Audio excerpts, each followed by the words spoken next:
I'll be like, right, so just before we begin, I've actually got a good poker friend of mine. He is someone who I've been battling with on the felt for years. He's one of the high-stake crushers now, playing 5, 10, 10, 25. He's super into personal development and spirituality. He's always carrying a bag with him in the casino where he always carries books. He is a bundle of joy in the card room. Everyone loves him. He's Rafa Andre. Yes! Thank you so much for this amazing intro. How are you doing? Welcome, Yeah. welcome to the Sam Hay Show.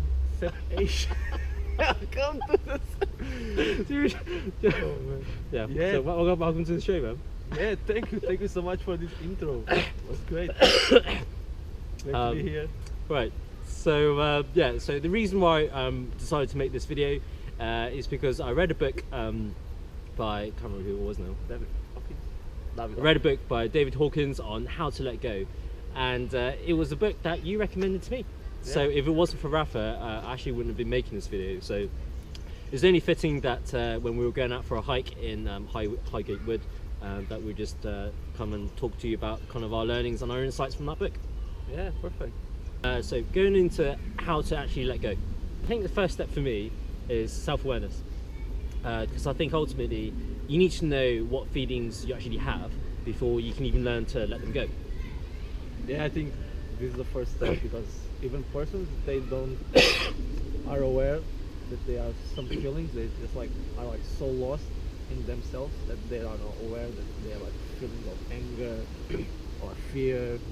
So being aware of they are with certain feelings is the first step to let it go, because if you are not aware that you are going in a certain way, you cannot let it go that way. So self-awareness is definitely the first step to let it go. And yeah, so I agree with that. And I also think, you know, 'cause sometimes we lie to ourselves, which is essentially denial, where we kind of lie to ourselves in terms of what our feelings are, Yeah. and which obviously we can't diagnose what the issue is, and how can you ever let go in the first place, right? Yeah. Yeah, because it's difficult, because we are trained to don't other people say oh, don't have fear, or don't feeling this way. So we are sometimes we are afraid to feeling certain feelings. Yeah. So we, like we said, we lie to ourselves because you want to hide that certain feeling, and you know that you are feeling bad, and you don't want to admit, and you are creating a resistance, and that resistance is very bad to you, and it's you are lying to yourself. Yeah, so which actually comes on to the next step actually, is I think once you've recognized how you feel, and this is why I think it's helpful, and why people think it's helpful sometimes when, for example, when people go through a breakup or they go through some adversity, that they want to talk to their friends. Yeah. I think that's really helpful, because if you don't have friends, I'm advocating, you know, tell yourself out loud how you feel, because it's quite powerful when you verbalize it. But when you have friends where you're not just talking to yourself, it might seem a bit weird, but when you have friends, you can verbalize, you can be like, look, yeah, I do feel upset, it really got to me. And you just talking to your friend and you verbalizing it helps it helps solidifies how you really feel in terms of your self-awareness, right? And so that you're not necessarily lying to yourself. Yeah. Yeah, so let's so I think it might be helpful to do a bit of a summary then. So in terms of self-awareness, is you need to kind of step back from your mind and observe yourself in terms of how you really feel, and then verbalize it to tell yourself this is how you feel, to make sure that you're not denying, you're not lying to yourself in terms of what your real feelings are about a certain situation, about something, or even someone. Does that sound about kind of right to you? What you think self-awareness is? It's just be aware, be conscious, what you're feeling, because people, it's so easy, because you are a busy life, and you just go through life in an autopilot, and you just don't think, you just don't being aware, don't stop and okay, what am I really feeling? You need to be aware, observe, you just observe, you just need to observe the feeling, and that's it. And being conscious that the feelings are there, and don't try to push him, or to criticize him, or don't feeling him. You just being one with the feeling. I think this is self-awareness. So just imagine if you'd just broken up with your ex, then naturally you would feel a rush of negative emotions, and I think for me the self-awareness part is recognizing that that is genuinely how you feel. Because I think some people, including myself, have lied to myself in those situations where I wouldn't, where I would feel those feelings, but then I would immediately stop it. And so I think it's, you know, important to recognize that that's, you know, the feelings that you had is valid, and it's to be okay with it and recognize that you're going through the motions. You will feel like that at the beginning, but then with time you will then start feeling more okay with it, rather than masking it right at the beginning and not feeling those emotions, and that only builds resentment, and then it'll always be inside you, but because you haven't allowed yourself to feel it, then there'll always be something like there inside you. So in terms of, if you did like if you had properly gotten over someone, then when you go to see them, it'll be fine. Like you'll be like, hi, and how are you, and it feels quite genuine because you've gotten over them. But in the contrary, if you haven't gotten over them and you meet them for the first time, there will always be something there that makes the interaction quite awkward, or not quite relaxed, because you haven't properly gotten over that person yet, or you're still upset with them, or you still really miss them, really sad, so you try to pretend that you're fine, like, oh hi, how are you, but deep inside there's something not quite right, and that's because you've built it up and you've not allowed yourself to feel those emotions. And I think once you've felt the negative and then you feel the positive, I think that's the way you let go. Whereas if you don't feel the negative and you just mask over it, resent it, hold it inside you, and pretend that you're okay with it, you will never be able to let go, truly. Yeah. Okay, so you've become an observer of your mind, and you know how you really feel, and you're not denying yourself of what your real feelings are. So once you know what your feelings you actually have, then I think the next step then, as you said something earlier, to not resist it, is to then accept those feelings. Because all of our emotions are essentially just a form of energy, and by feeling your emotions, essentially what you're doing is you're emptying out the energy behind them. So, you know, on the contrary, if you have a bad beat maybe in poker, and you try to kind of resist everything, then I don't know, for me, I don't know about you, but for me, I still feel there's something there.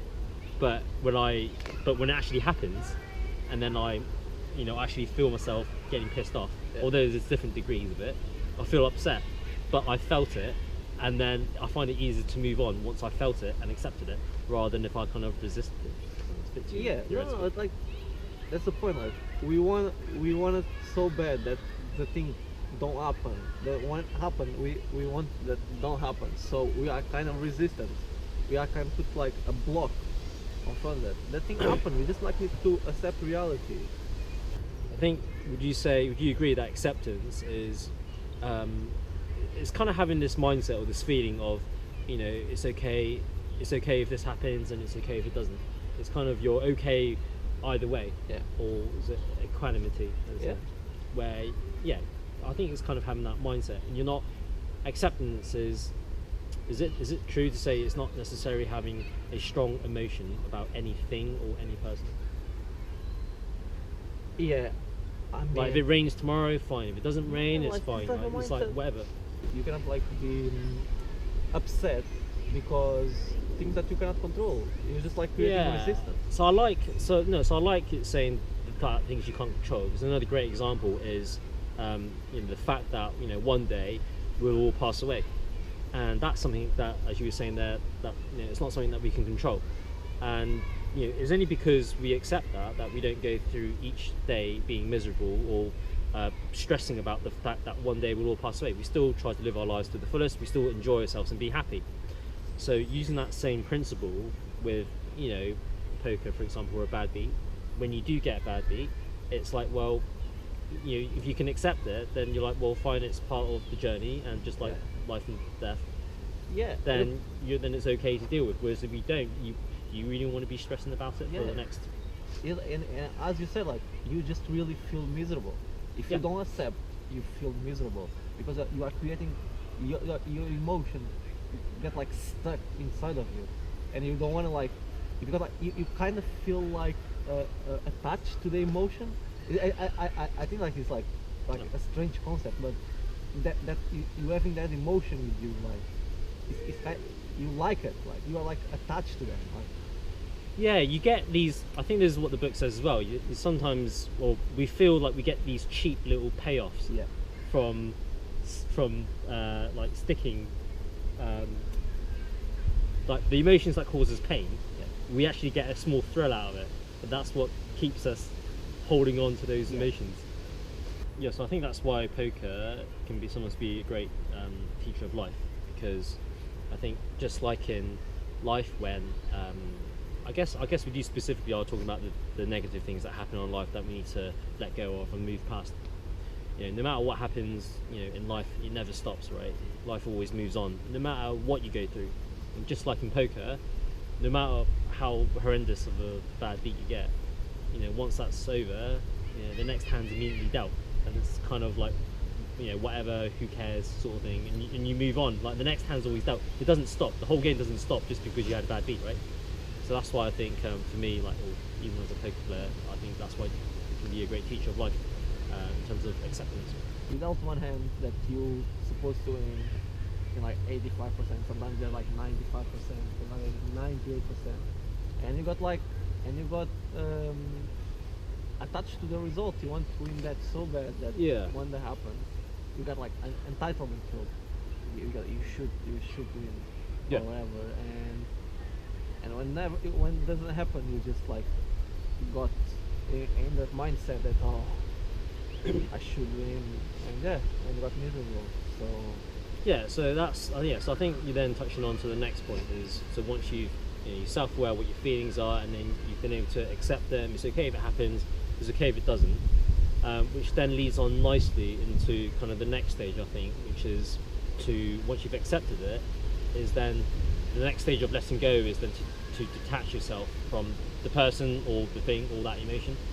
The reason why attachment is bad is because attachment in itself brings with it a fear of loss. There's only once you're attached to something that you then have something to lose.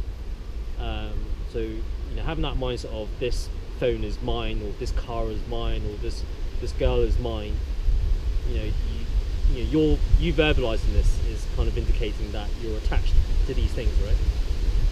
And then therefore, if you do lose these things, then you feel upset, or you're scared of losing someone or something. And the reason that's bad is because the closer that thing is to you, or the more emotional investment you have in that thing or that person, once you then so the closer that thing is to you, then the more it becomes of you. A good example is when you have like a kid has a teddy bear, right? You're so attached to it, and if that teddy bear was to disappear, then that kid would be heartbroken, because he would feel that that teddy bear is part of him. Just like when we feel like we've got someone close to us who we lose. When we lose that person, not only do we lose that person, but we also feel like we've lost a part of ourselves. And that's why some people would feel like they're incomplete. They feel like they're lost when they lose something that they're attached to. So this is the reason why attachment is it's very problematic if you want to be able to let go. And so, just to not get me wrong, like being attached. So we use a good example of love, I think. So love doesn't encompass any form of attachment, in my view. You can love someone without being attached. You can love something for what it is. There's also a really famous quote or saying, which was you walk through a forest and you see a beautiful flower, right? But if you love it, you would just be able to admire it. You look at it, you smell it, but you wouldn't rip it out from the ground and take it home with you, because you end up killing it. That's not kind of real love. What love is, right? You can still love someone, but not be attached to that person.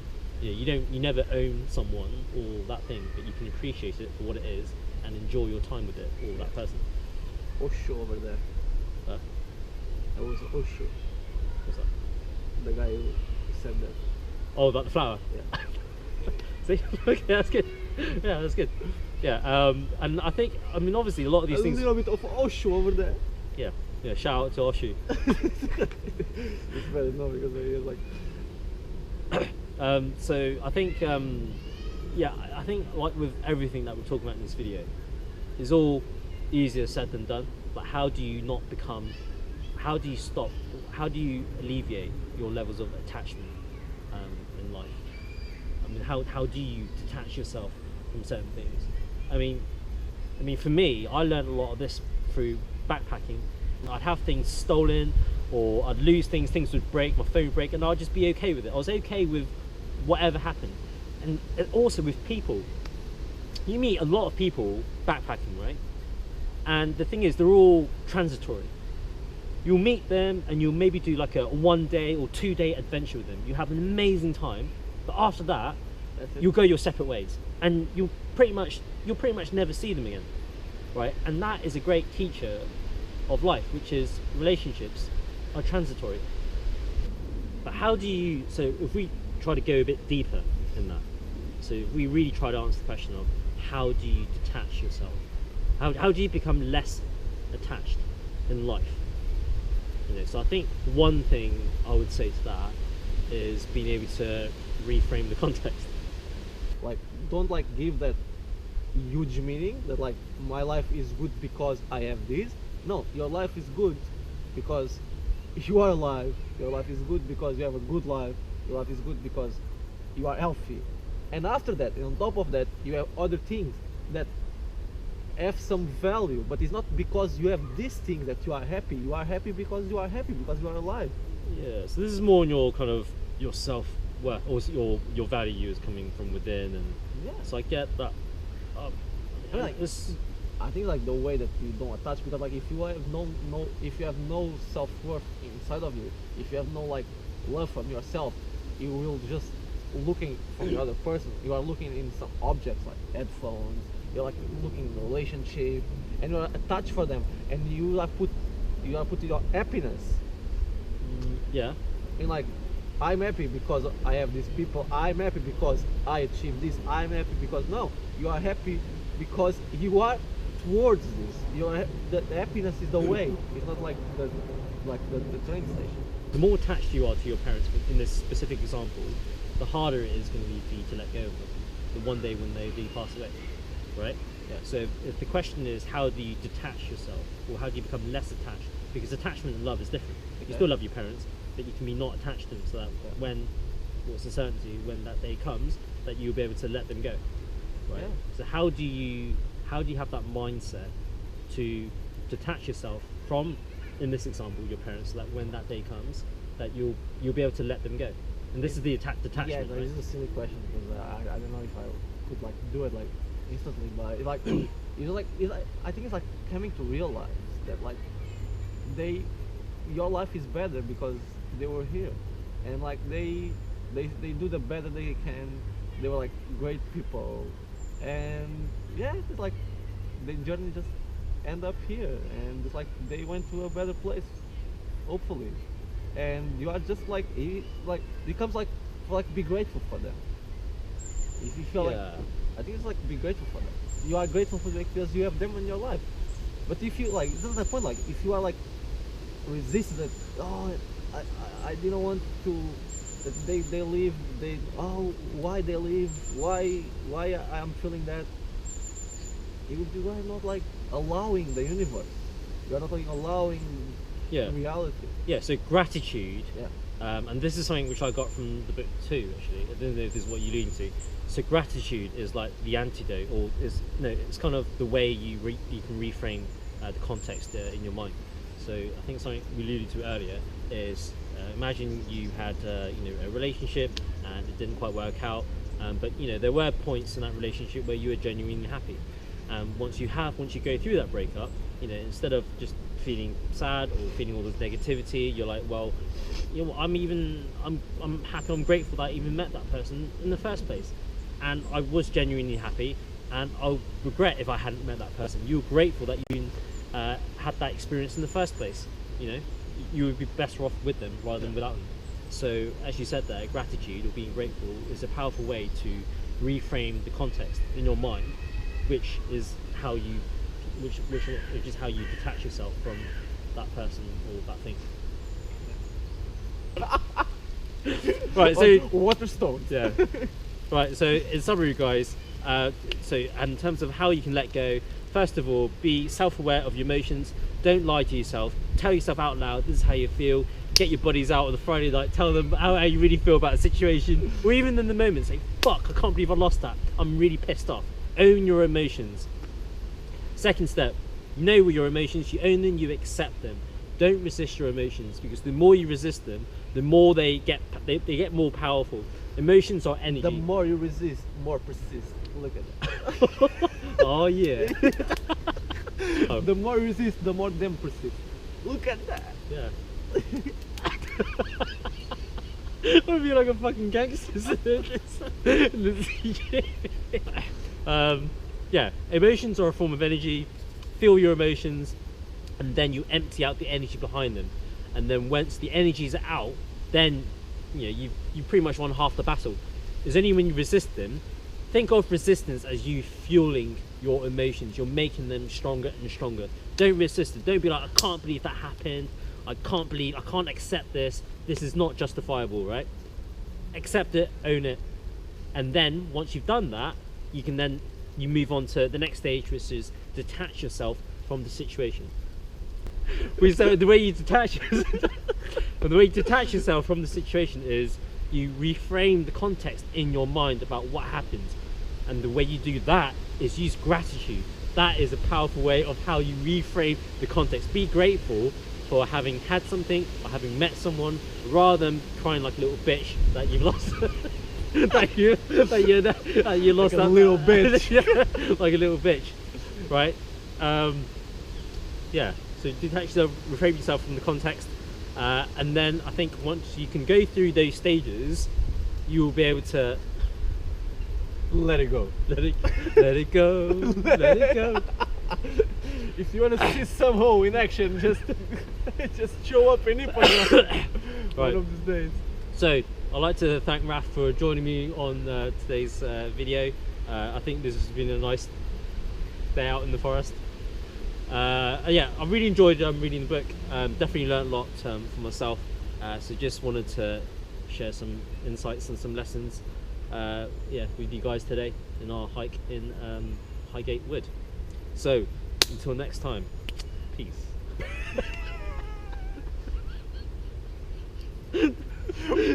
What now? It was perfect.